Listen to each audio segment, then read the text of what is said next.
Welcome to the Nerd Party. I'm Darren Moser. I'm Phillip Gilfus. I'm Daniel Proulx. And this is City Alpha 3.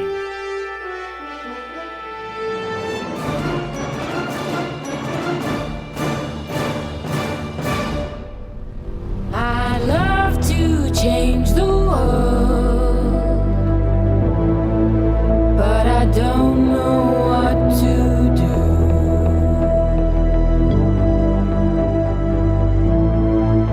So I leave it up to you. Hello, everyone, and welcome to City Alpha 3, a Star Trek podcast. I'm your host, Daniel Proulx, and guys, this week was a big week for nerddom and geekdom and all of the people here who love all sorts of cool things. All the trailers. All the trailers in all the world. You mean over at Corporate Con? It was San Diego Comic-Con. Of course, we're not going to be talking about all the trailers, but there was one significant one that dropped for us. And that's Justice Orville. League. Oh, I know. I think we all want to talk about the Oh. Orville, what the awesome, TNG references we're going to get, and how it keeps true to the Roddenberry spirit. I mean, I think it's there's going to be some weird canon stuff, but I think it's something that we're all going to discover together on a great journey. I'm just glad that Yes. the Orville has Rod's sign-off. That Yeah, makes it all that's- worthwhile. I gotta say, not to get off on this tangent, why the Orville? Of like all words It and makes me names think of and, Orville Redenbacher popcorn. That's all I think Well, of. I assume it's Oh the rights, but Yeah, the Orville, right, yeah. Well, I I guess get- it could be the Wilbur. that would even be worse. Well, I would think of a pig. Yeah. It's know. a sister It's not ship or a brother It's not ship. terrible. No, it's not a terrible name for the ship itself. Well, no. It's a terrible name for the show. No, I like that it's sort of is sort of the comic thing of like, well, all the good Discovery ships were taken, and so like Right. what's left? It's like we got like Orville, and then like there's the Booker, and then there's like three others that are like great names or great people, but like the names are kind of dorky sounding, and so Well, you know what? Maybe sometime down the line, if and this is, I think, a big if, the Orville makes it past pilot season, maybe we'll have an episode where we can talk about it, since it's very, like past very episode clearly- 2 and doesn't get canceled by Fox. But that's actually not what I was referencing. Of course, we had the new Star Trek, the official trailer, right? This is the official season 1 trailer. And it was a trailer. It was a trailer. What? It was a It trailer. was. Well, in as much, It I went don't know. beep, beep, beep, Kind of a beep, trailer. backed up to the fandom, and then... Well, I mean, because I think I'm good things. There are many good things to say about it, but I still say, like, if you're just going on the trailer alone, no idea what the story is. Still zero idea. I mean, there's flashes of images. I can try to put things It's together. a very show not tell, which is fine, I think, for who it was aimed for. This is aimed for the Comic-Con crowd. This is we want the general public to get hyped about this science fiction thing we're doing. And I don't feel that this is targeted at all, really, to the already core Trek fan audience. It's really interesting that you're separating. It's just so funny because you're like the general Comic-Con audience. It's like, well, I'm pretty sure the general Comic-Con audience Are is Star probably Trek. leaning pretty heavily Star Trek. No, fan which I understand what type you're of saying, people. but I get what you're saying. But yeah, I I'm mean not- more. I think if you're a Trekkie, you're probably On board. either already sold or turned off at this point. So now they're like, well, we want more than just Trekkies to buy our subscription service. So take a listen or take a view at all the cool things and more details and such. No, I mean, yes. Are there things I'm going to pick at? Yes, I'm sure I will talk about them. But I mean, for the good things, I mean, there's obviously, again, I'm just blown away by the cinematic scope. It's almost too much cinematic scope. I'm like, are you sure you're not showing me a movie trailer? Because it seems like it's a movie. But that's what sci-fi looks like now. Like you look at true. like The Expanse, and you look at. I mean, it kind of has to be in that almost cinema, but not quite just like weekly television feel, or it's kind of already lacking out of the gate. So it's pretty clear. I mean, it was kind of clear from the first trailer, but very clear from this one, of course, that super heavily borrowing from the JJ aesthetic, which I like. I do like. I've always liked it, and it just because their goal in their beginning was just update that look, and they did it in a way that was modern, and this still feels that way to me. So that didn't bother me at all. And if JJ hadn't come out, I honestly feel this is the direction we would have gone with anyway. It's kind of the natural progression of effects in general. And since the Kelvin timeline hasn't broken yet, it maybe anyway. That's why it can look the same, right? Anyway. Well, no, the Kelvin. Hang on, actually, I didn't even think about this, and I can't believe I haven't thought about this yet. But the Kelvin has come and gone at this point. I guess we've you're already right. had the incursion into this. Well, I mean, think of it this way: it wouldn't be this timeline; it would be the other. Yeah, because Kirk was born, and that's. Discovery's after Kirk's born. But anyway, I know I was trying to figure it out in a second of like maybe it could be in the same universe because technically, but anyway, blah blah blah.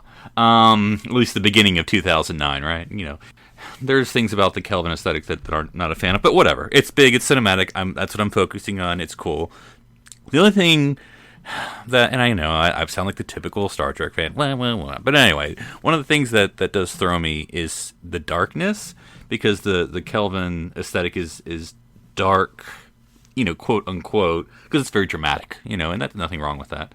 But I'm like, you know, and I'm used to my TNG and Voyager bright lights and carpets and all that stuff, and I'm just like, I hope there's some lightness. Like, I hope it's not a literal dark TV show, because I mean, I hate for that to be Star Trek Discovery. Well, Deep Space Nine was dark, right. In the corridors and stuff, and so was Enterprise. Was, you know, comparatively dark. Even Voyager was technically darker than TNG. If we're going to compare everything to, I'm not defending or attacking it. I'm just saying. No, and I get what I totally get what you're saying. And I think there's a little bit of a difference between television look, which has like a key and a fill that's on the scene, versus maybe they're kind of shifting a little more towards natural lighting, where like the lighting is actually, I think it's the natural lighting is like the term, but it basically means it's lit by the practical lights of the set. Guys, you know we're orbiting a sun. You know that. Yeah, I know. I'm sensing a bit of a generations feel there, but I mean, and yeah, I mean, you watch any episode of TNG, and it's like you could tell. I mean, it's very well lit. I mean, there's light everywhere. But I just hope, like, and again, we've seen 2 trailers, and so you know that does not a TV series make. But I'm like, can I get a witticism, like a funny line, something that shows me it's not going to be like, oh my god, and it's got to be like a death thing. And we got to take serious. Everything's serious. It's very Phillip. heavy. It's very, very, very heavy. Yeah. But anyway, it's a small thing to criticize, I know, and I'm going to watch it. I'm going to love it. But that was just the funny line, the takeaway you're supposed to get is, my species can predict death. I mean, isn't that just hilarious? Hey, you know what? Actually, I criticized that line, and because it sounds stupid. But they well, out of my context, reason. anything sounds dumb. They came out with they actually, in an interview a little before Comic-Con, came out and said, hey, this is the reason why. Basically, it was because his species is a prey species and is constantly hunted. It's essentially kind of like Tosk. Kind of like Tosk. Yeah, exactly. Yeah. Yep. And so it makes sense that he would sense imminent danger. If you take it like that line of reasoning, I'm like, okay, that seems reasonable. It's a Spidey sense. Star Trek. Yes, exactly. It's a Spidey sense on crack. So I'm totally okay with that. For the trailer, they played it up a little more silly, but we'll see how it actually plays out on screen. But anyways, a couple of things I wanted to touch on. First of all, the Shenzhou.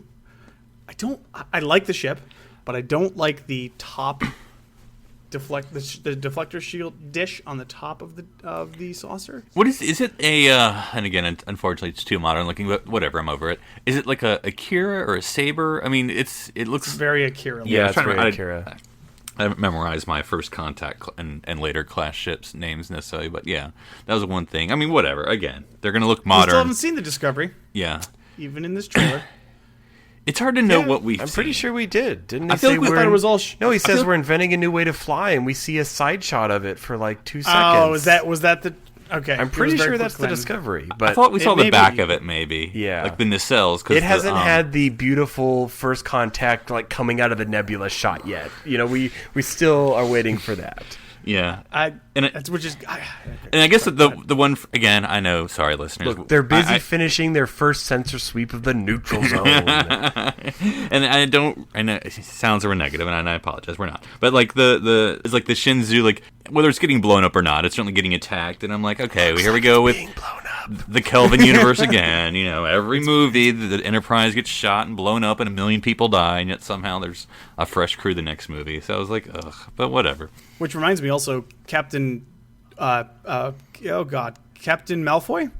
He is losing. Save? He's losing. I can't remember the actor's name. He's losing his British accent for this. Oh, he's going to be American? Yeah.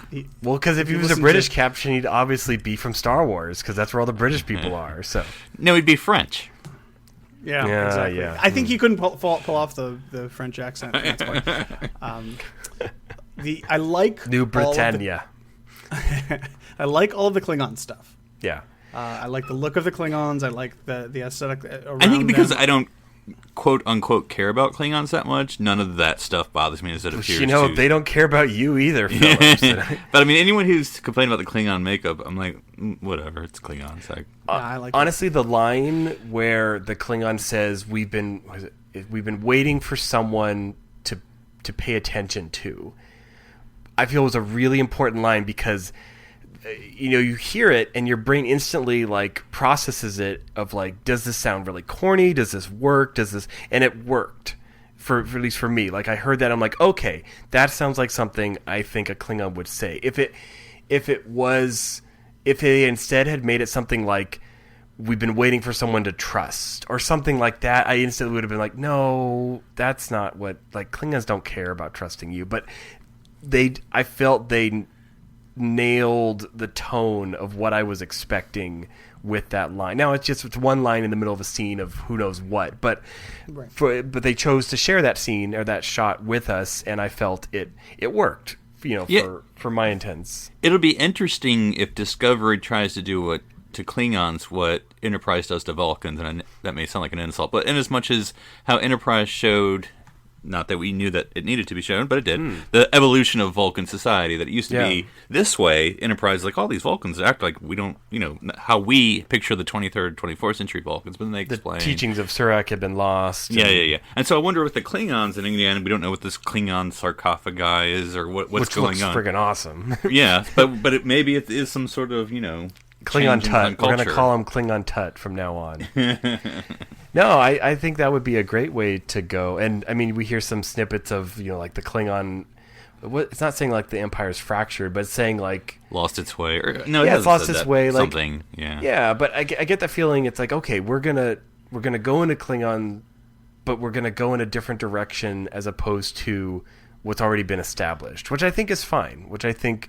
You know, we're a good amount of time before, like, next-gen Klingons. So if they want to... But we are post-Enterprise Klingons. We need to remember that as well. True, but they weren't...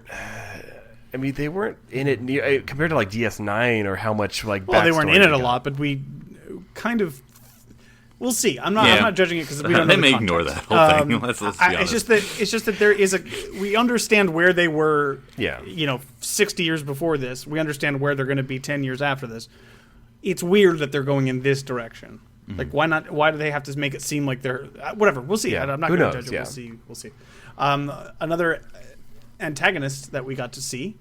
Very briefly, but had some of the only... Here's the thing. Are you talking about Mudd? Yes, we're talking about Mudd. I have no love for Harry Mudd, but I did just finish my 10th Office rewatch, and I love Rainn Wilson, and so I'm excited to see him. I am. True. I think he can redeem the character. It's a possibility. Yeah, I think he could be an interesting, menacing antagonist. You know, and if you know... Well, he's sort of the... And this is a far terrible comparison, but it's the only... He's like the Q, if you will. He's not as cool, obviously, but like he's sort of the outside of everything outside character. The crew. You know, he's not like bad guy Klingon, or he's not the Fed, but he's sort of this... He's the trickster, the troublemaker. Yeah, I was going to say Loki. I was actually going to... but yeah, so we'll see. I'm not saying it's going to be amazing or anything, but I was excited to see him in the Well, The line was kind of. Isn't he in like a dopey. bunch of episodes? I think he's in like at least He's in 10 3. episodes. Yeah. No. I think he was in. I think it was announced he's going to be in 3. Yeah. I'll look it up right now. Because I think it's one of the things where we were like, oh, he's in it. Okay, like 1. He's like, nah, it's like 3 or 4. And you're like, oh, that seems like an awful lot. Appear in more than 1. But Okay. Anyways, between 3 and 10. Okay, so that's unless you guys have anything else to say specifically about the trailer. There's 9 one more thing I wanted to- episodes. 9? Wow, 9. really? That's what I'm Okay, saying. So he's going to be really hanging out. Yeah. Okay, cool. Well, it seems like... Because it's a Less is 15 more. episode season, right? I'm pretty Yes. sure. Yeah, so quite a good amount of the cast, like about 8 of the cast are in all 15, and then the rest of the main are in 13, and then he's in 9. So he's definitely a supporting character. But And there really hasn't been an introductory trailer of the crew yet. Because it's still very... or their mission, or Well, I know, but like... Really, the ship. Because we haven't met, or by met, I mean seen, a lot of characters, like No. main cast. Like, I mean, we there's we the just... robot. Well, sorry, Yeah, VR yeah. helmet. I mean, Doug like... Jones's character. Yeah, and you know. like we'll get into a cast announcement. So I was just talking about in the trailer. We know who the doctor is now, or a doctor, but we was not in the trailer. We know Nambu. Anthony Rapp's character. Who, I think he was in there. I've seen screenshots. I don't know if that's from the trailer, but if it was like 3 seconds, if it was.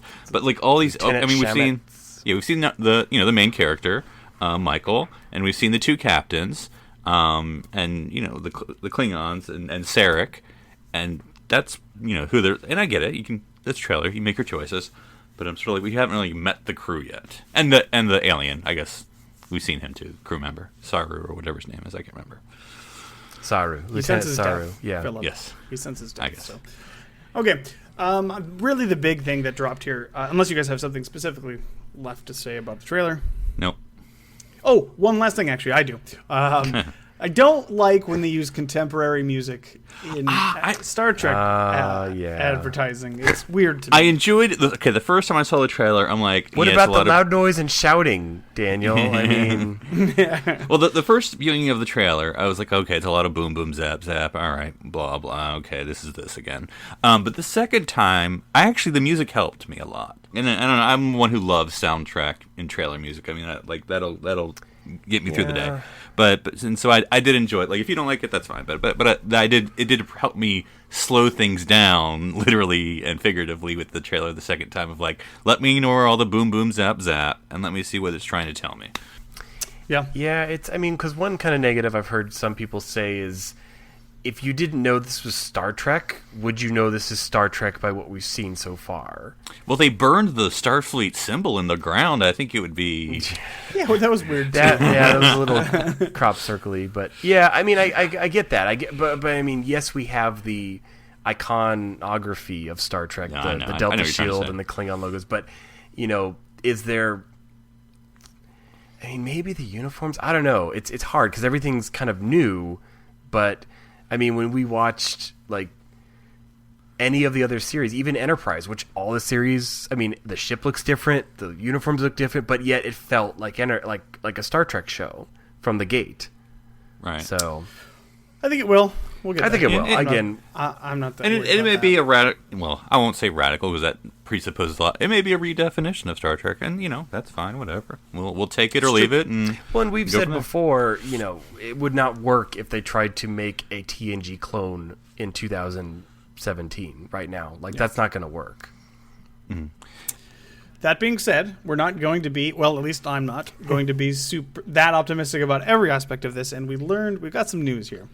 And it came out in an interview with the young lady playing the main character, whose name I can't We really need to recall. learn names, guys.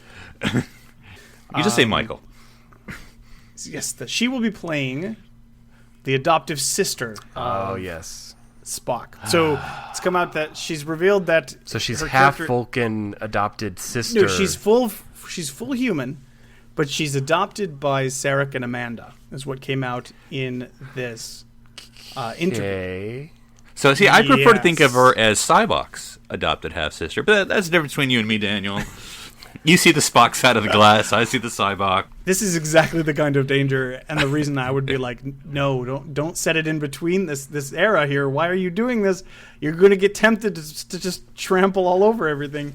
Like, I don't care about the uniforms that much. Whatever. The ship design looks a little different. The Klingons have all these ridges. I can let that stuff go. But now all of a sudden, there's this character that's existed in this family that we've known pretty well for all these years. I don't know. Vulcans are pretty private people. That's fine. We still learned. That's fine. Do not justify this to me. This feels cheap and unfair when and easy. Picard was taking on the emotions of Sarek, I remember him crying out for his adopted half sister, half daughter. Oh man, how jarring would that be? Re-edit that. You know, if we give Star Trek to Now, George Lucas I have to, nothing against names, but it is kind of funny if you think about the fact that maybe Vulcans didn't realize masculine versus feminine names, and they were like, let's call her Michael.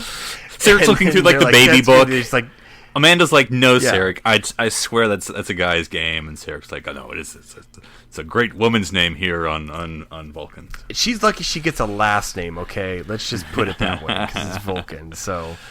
Yeah, that you can pronounce it. So this to me is the biggest issue I have with anything Discovery related so far, except for the design of the Discovery itself. But we were talking about that. That's a whole other level of issue. It really just does seem, why even do this? Why go this route? I mean, Yeah. I would argue even like, why even have her so involved in Sarek's life? But okay, you could easily wave away and be like, oh, whatever. Mentor. He works with lots of people. He's a So diplomat. wait, so he's not speaking to Spock. So during that time, he adopts another daughter and just to show lavishes all Spock. his attention on. Wow, That's how spiteful Sarek is. Like, you know, it kind of like if anyone who's watched Arrested Development when they get Anyang. Basically, Michael is the Anyang.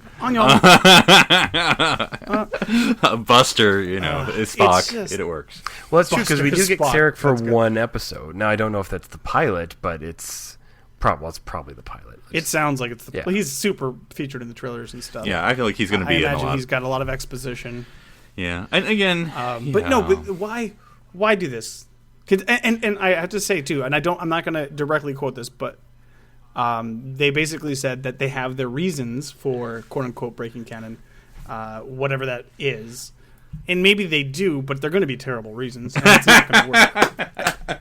Maybe it will. I will withhold it. judgment, but I've been burned in the past by this kind of stuff, and it just seems overly complicated and unnecessary to do this sort of a thing. well, like let me just put and I don't necessarily disagree with you. Just for a moment, accepting this for a second. In everything that's come before, what would be your biggest canon complaint, and how does this compare to it? Other than like a Star Trek V, maybe. I don't know. I would say that it's not even like a specific scene or a conversation that that Spock has had. Although I do think that, even though that's why I think Cybok doesn't work. I don't think Cybok works in Star Trek V because we never heard of him before. It's not. I think that was stupid, and that was not even all the way through the original series stuff yet. And now here we are, and we've seen a different version of that universe, and it's just, it feels like a lie by omission at this point. If that were to be true in canon, and if it's not true in canon, then of course it just feels like they're stuffing in where it doesn't belong. Yeah, I just feel like Spock is becoming the Data of the family tree. Like by season, whatever, Data has like 12 parents and 18 siblings, and it's maybe just leave them alone. But yeah, I mean, like, how does nothing ever you wouldn't mentioned? have a problem with, this doesn't. Yeah, Amanda, like, Sarek maybe never mentioned it. I can buy Spock. I feel like he would have mentioned it, but whatever. Well, who's Sarek going to? I'll leave Spock alone. We only see Sarek 3 times. Amanda would have mentioned it. I know we only saw her twice. She would have mentioned it during one of those 2 times we saw either in Babel or Star Trek 4. But anyway, because then we're gonna be like, what So happened? I'm thinking, Michael? like, if they have their reasons, like, I don't know. The only thing I can think of, the final episode, they just rip her through time or something, and she no longer exists, or something silly like that, and then it's dumb. Yeah. Or she then dies you kinda have horribly to or something. Yeah, you have to invent reasons why she's never talked about or mentioned or anything like that. Mm-hmm. I don't know. and she was in Starfleet at the time. That just seems ridiculous. Whatever. I will. Of course, this isn't like gonna kill it for me, but it's just frustrating. It just seems like this is exactly the sort of thing that we would want them to avoid. She's theoretically older than Spock. Yep. Because he presumably he was a lieutenant then, and she's a commander now. Yeah, I don't know. So anyway, he would have to call her sir. There's no way that Kirk wouldn't have known about her, at least, right? If they were in Starfleet at the same time. Any ship of note, unless it's just going to be Discovery, the ship no one talked about. Anyways, yeah. Darren, are you furiously researching things right now, or? Just trying to piece this all together. But yeah, I think, again, I think we've gone as far as we can with the 80 seconds of Star Trek Discovery we've seen.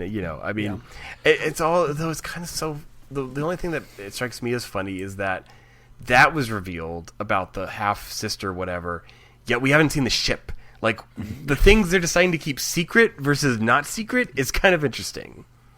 Well, and again, other things that have come out, and again, man, we are horrible with names today, but we found out who, I don't know if it's the doctor or a doctor, but it came out that Anthony Rapp talked about his love interest. He's not the CMO, he's a doctor.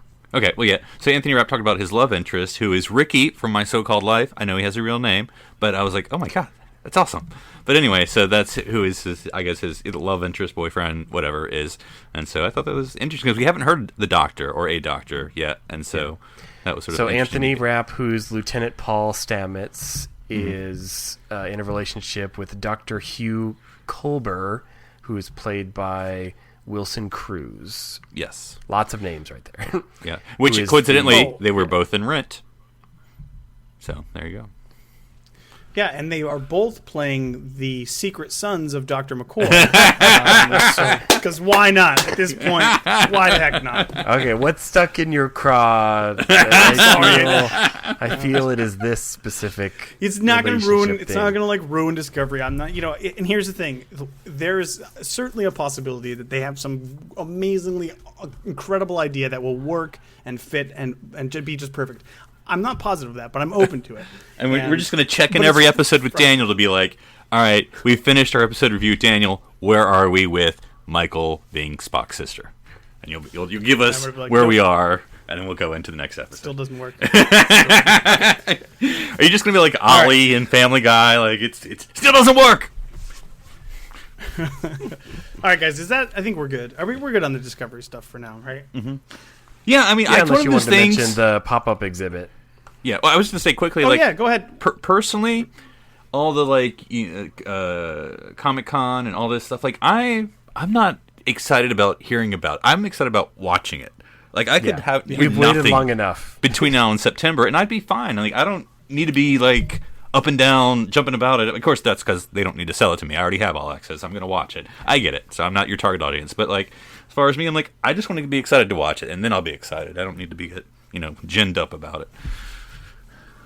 Yep, that's totally true. Yeah, so real quick before we finish the subject out, Darren, why don't you go ahead and tell us some of your experience? Who was actually there? I had an impromptu trip down to San Diego Comic-Con. Never thought I'd say those words, but I was going down to show off my K2SO cosplay, and along the way saw that they had the awesome Discovery props and costumes at a little pop-up shop they had set up in the downtown area. And I didn't get any pictures because, everyone's taken pictures of this stuff already. But it was really cool. You got to see a lot of the props, the phasers, which I kind of want to make one. They look really, really good.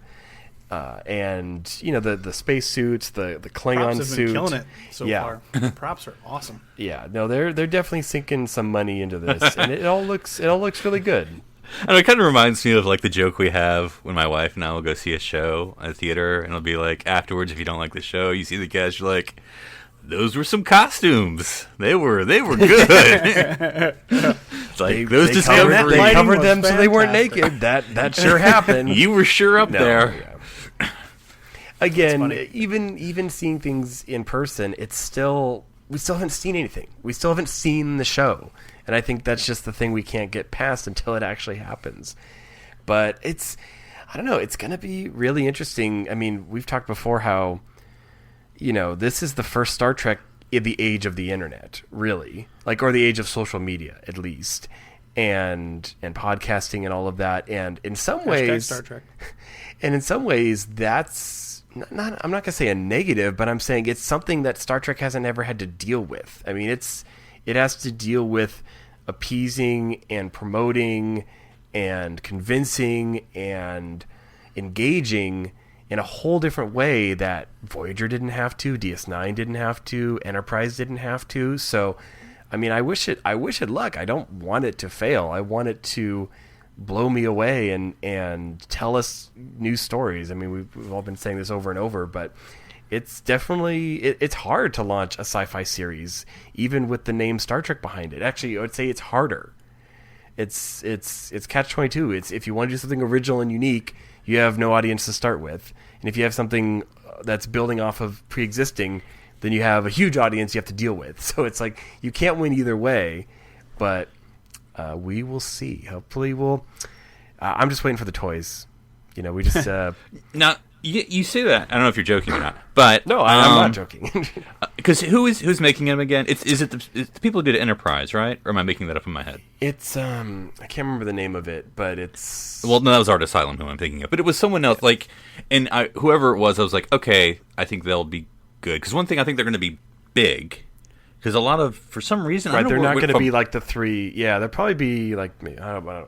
Yeah, because I mean, and again, maybe the a era 6-inch line or something. Yeah, I don't know. Because growing up in the Playmates era, that's how big I expect things to be. No small. You don't go any smaller than that, or else it's like, well, that's dumb. Because Playmates was bigger than your average Star Wars figure, but it's not as big as a 6-inch line with all the articulation and detail. And toy technology has. Yeah, I want something bigger than a GI Joe. Okay. Well, you're just the real American hero there, Phil. Oh, that's cute. All right. Well, that was a lot of Discovery talk, and you can look forward to more, obviously, as we get closer to the launch here in September. Unless they push it out again. Oh, yeah, I'm just kidding. I don't think they're I don't think they will. Just to next If Tuesday, anything, they might move it up a little bit to leapfrog Orville again. That would be hilarious. Well, the inevitable internet leak.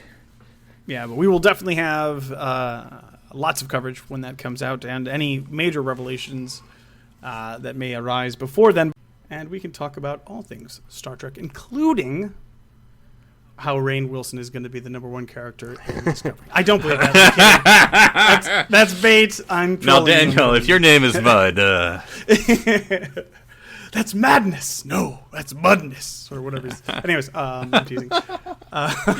Worst Discovery catchphrase we're just going to start creating here. Yeah.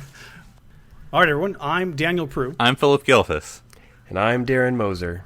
Stranded here on SETI Alpha 2.5. You must challenge your preconceptions, or they most certainly will challenge you. What the hell is going on this ship?